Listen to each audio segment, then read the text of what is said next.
Leo,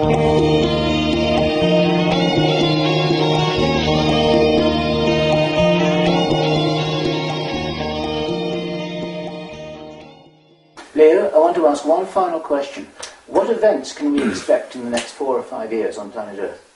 Planet Earth, in the next few years, we will see definitely some very big events. Starting from 2010, which is the end of a 13-year cycle, we will have some great clashes, especially in the economic field. And this will lead to also an oil crisis in the year 2012. There will be some triggering moments that really will change also the way we live in the next few years. Because at some point, if they lose control of us, then the war will start, a civilian war, counter-insurgents, but this at the moment seems to me very far from it, because the majority of people out there are quite happy with their technological gadgets that give them the possibility of this modern life that they think is, wow, is incredible, and that is bringing to them some advantages that their ancestors didn't have. Well, it's so rubbish. We're actually polluting our food. Our food tastes rubbish compared to 50 years ago. If you want to buy good food, you have to buy the organic one, but you spend 4 times as much. All of this is made to make cash and at the same time to make us spend more money.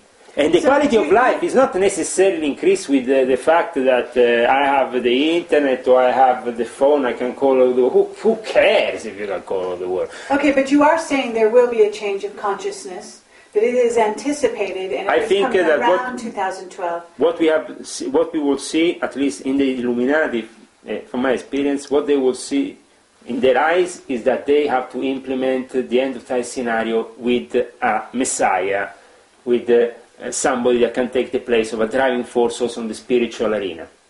Because, you see, if I reveal to you the next stage of mankind in science, and this next stage in science is linked with the spiritual, that's when the material guys want to have control of the spiritual completely, otherwise they will lose their power on humanity.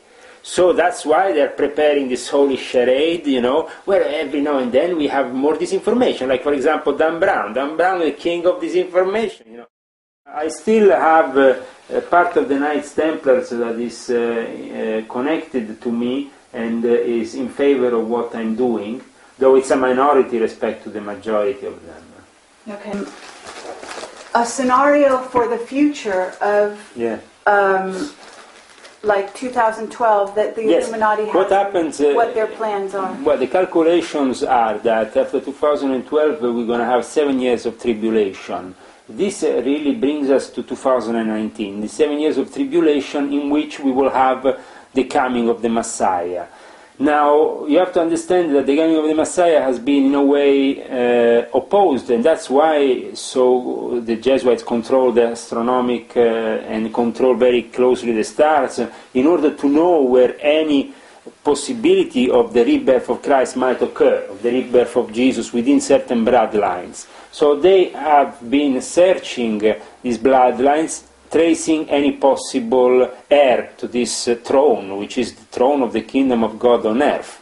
And they have made extensive research upon this. Now, 2015 should be the key date in when Jesus comes to Jerusalem and starts revealing himself to the mass. So let's say that the years that definitely go between 2012 and 2019 are the years of the Great Tribulation and great changes. There is also in the Jewish law certain years that have to be used in order to announce the law.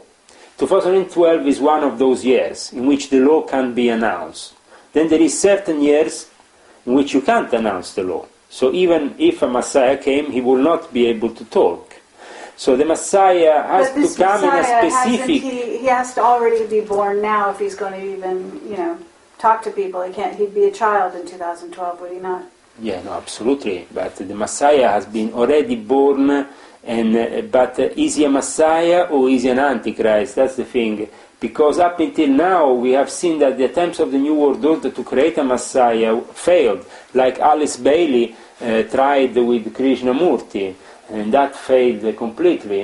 They made this attempt And with Jack Parsons, right? Jack Parsons tried to make the Antichrist more than making the Messiah. He was more. The child, right? Is it already known who this Messiah is? See, It's because identified. you have the Messiah, but then you have the Antichrist. Who is Do you believe this? I believe that the scriptures contain an amount of truth because, you see, within certain families, within certain bloodlines, then it reoccurs that certain people have the possibility to have a message that is important for mankind. This happens to reoccur from time to time in certain families. Now that's also where the study of the eugenists is, the study of the bloodlines, and that's where the mixing of the bloodlines. It's very important for the Illuminati to create strategic alliances. Now, the biggest strategic alliance that could be created at this time is a strategic alliance that will require unifying the Knights Templars' Christian alignment with the Muslim Knights and their own alignment to their own end of times, and the Mahdi, the coming of the Mahdi, so the coming also of the Christ figure for them at the end of times is actually something that occurs in the Quran.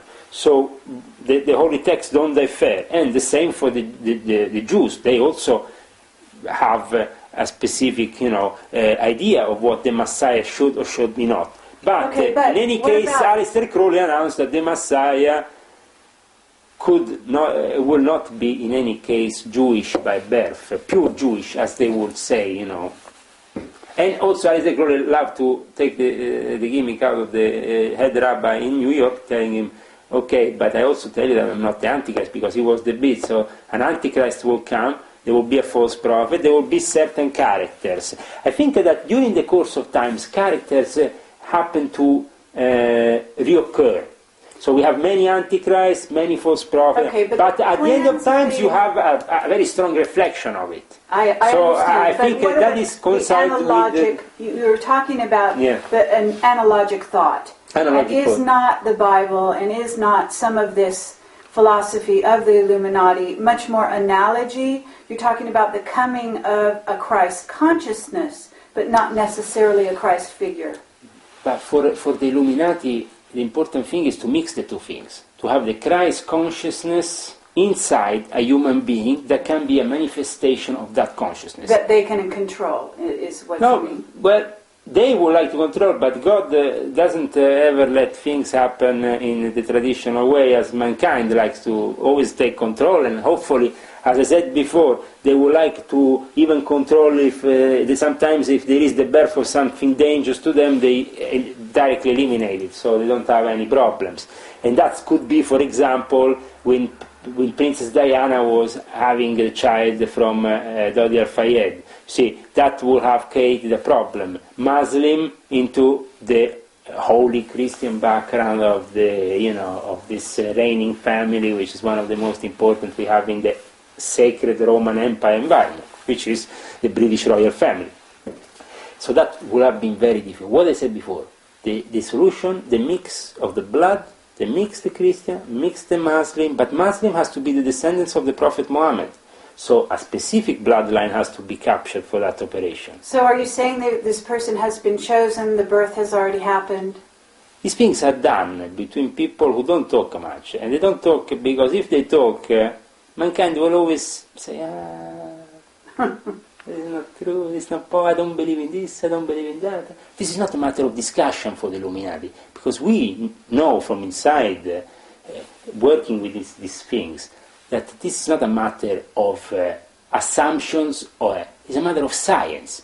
So, if you do certain operations and the result is correct, mankind can't do anything. All right, you're talking about genetic engineering, Messiah. No, that is the Antichrist. Okay. I can create the Antichrist with genetic engineering. That is not a problem. That is very but easy. But you cannot create a Christ. But the Christ is a different thing. Christ is up to God to give us the final opportunity that this Gareth will come into being, So, do you believe such a thing will happen? I believe that definitely will happen. Okay, and the Illuminati definitely believe this. Absolutely. Okay, they believe the chosen one is always a recurring theme within the Illuminati. If I show you after some books from the inside the Illuminati environment, he's already chosen his space in the Council of 12. Your space has been chosen, Master. You are returning to greet us again with your mastership. It's already there. You understand? For the majority of people, though, to realize suddenly that we are not all the same, that certain bloodlines have this function, wow, it's the end of democracy. It's also the end of a whole realization that we are all the same. It's basically the end of communism. Guys, under the truth, there is no communism on this universe, because this is a pyramid. From God to us is a hierarchy. And the structure is always going to stay a hierarchy, because... you're saying that the hierarchy of the bloodline, you believe in this, even though you left the Illuminati. No, I left the Illuminati, but I can't leave the bloodlines. The thing is, the bloodlines have to change themselves and embrace the positive in order to us to have another messenger like Muhammad, peace and blessing be upon him, like Jesus, peace and blessing be upon him, like Moses. Certain characters can come out if eventually they have the possibility of coming out. But obviously, if they are boycotted from outside, then it's worth rethinking of the tale of the Grand Inquisitor. We know this tale.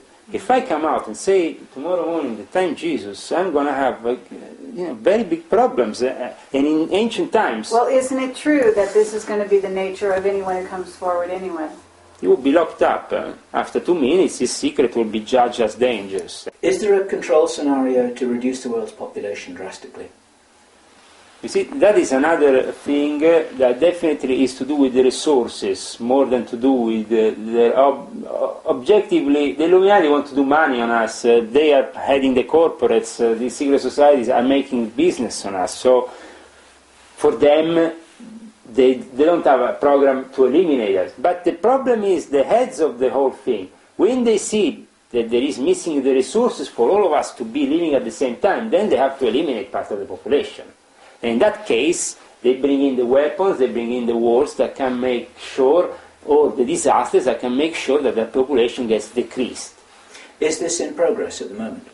See, the thing, you asked me before about the underground bases, and my experience is that they actually not only exist, but they are being held for maybe an upcoming scenario which is going to be apocalyptic. There seems to be in the Illuminati a firm belief that the coming back of Christ will coincide with a series of disasters that will change the face of the earth forever, including the possibility of the elimination of 3/4 of the population of mankind. But this is not man who is deciding this. This is only God that can decide this. I hope that they will make a clever use of these places, but they are being really evil. They are even stationing the seeds of the future generations in a base up north. I don't know, they're doing obscene things that in the eyes of God are an insult to anything. I want to say, the solution will come at the end, but these people will be defeated. And they will be defeated with a long war. But this long war, unfortunately, the Americans will have to be fought. And many lives will have to fall for it. So, we can't fight a war without the dead people on the ground. At the end, there will be a war, and there will be dead people on the ground. Because the moment they want to microchip me, I'm going to take out a gun and shoot at them. that's the thing, you know. So it's down to be a bit realistic. In this conspiracy movement, we haven't seen sometimes much realism. How we embrace the future. I have people, patriots from America, calling me every 2 minutes, we are ready here with this, that, weapon, we have building a big bunker here, another thing there, we are ready for this. Ready for what? You are a few hundred people or a few thousand, okay. You can have an enormous stash of weapons, preparing for an Armageddon scenario, but at the end of the day, it's worth nothing in front of the fact that we have the military here involved, the weapon dealers, the OCCAR. People don't even know what the OCCAR is, so I don't need to talk to people who don't know what the OCCAR is. What is that? This is the organization for the selling and methodical of weapons. how they have to be sold, when they have to be sold, and when they have to be and how they have to be developed for the selling. Then, you know, the old weapons always go to the African countries. We always give them a couple of old weapons. But the thing is this, the weapon business is the big business. You make the cash. I was a rich man when I was in that kind of business. Now I'm a poor man. Well, the difference is now I'm an honest man. Before I was a crook.